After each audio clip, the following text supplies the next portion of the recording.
I miss it. I miss the speeches with Trump. You remember that? We used to get 5 speeches a day when he was in office. Anytime you turn on the TV, that guy was giving another fucking speech. Live, dude. Be in front of a helicopter, screaming, calling a lady a lesbian or something. This is gonna be a tough one to defend at work. But I'm gonna. Now it's sad. Now with Biden, we get like 1 speech every 3 months. And it's hard. He's like falls and shit. It's hard to watch. It's sad. I'm rooting for the guy. Obviously, I want things to go well, but it's hard to watch him do anything. Anytime I watch Biden do anything, I get the same feeling as like, you ever go to a friend's house and they have like a 16-year-old dog and it walks in the room? And you gotta do that whole like, oh, hey, there he is. Just look at him. He's looking great. My favorite thing about Biden is anytime Biden finishes a speech, he transforms into a Roomba. Just...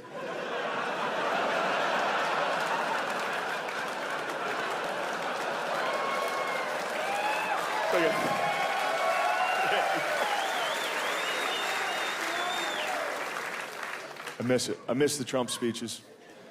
Trump gave what I think was probably one of the greatest speeches a world leader's given. You know, it's got to be up there with like Churchill, Gettysburg Address.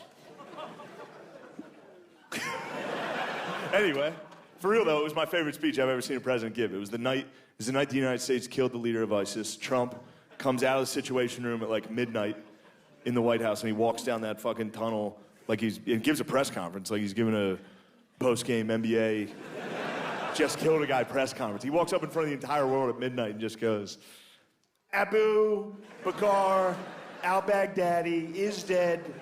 He died like a dog. And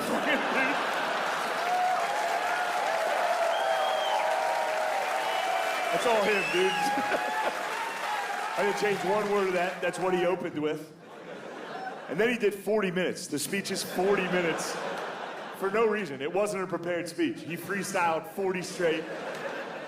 Not even a speech, just mean shit talk for 40.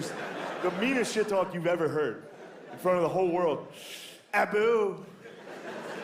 We could hear him crying. I said, Abu, don't cry. Abu. Let me tell you something. Abu cried. He cried quite a bit. I wouldn't have cried. Crybaby Baghdadi, that's what we were all calling it. Dude. Look, I love everything about that speech. I love it. I love thinking about Trump in the Situation Room, surrounded by generals watching watching special forces, watching those cocksucking Navy SEALs. Those motherfuckers. If I was in there, I'd be like, get out of there, Abu, run. No, I love thinking about Trump in the Situation Room, watching a live military operation. He's the only dude in the room that wasn't military. He must have been the only dude watching it that was like, oh! Like, you could tell he's never seen it before by the fucking speech. The speech sounded like a guy just trying to tell you some shit he saw. A lot of guys would knock on the front door, not these guys, not our guys. Not our guys. Our guys went through the wall. They blew up his wall. And they used dogs. Beautiful dogs. Dude, beautiful dogs is the funniest detail. It's true. They actually did use, it was the Army Rangers and they used dogs because they were afraid al-Baghdadi was going to be wearing a suicide vest, so they killed him with dogs and a robot. And then made fun of him for crying. It's like, dude, let that guy cry. That's the scariest death I've ever heard of. That dude was laying in his bed in the middle of the night, his wall exploded, fucking 10 dogs and a robot broke into his... Dude, 10 dogs wearing helmets and goggles broke into his house. The Paw Patrol, the actual Paw Patrol broke into...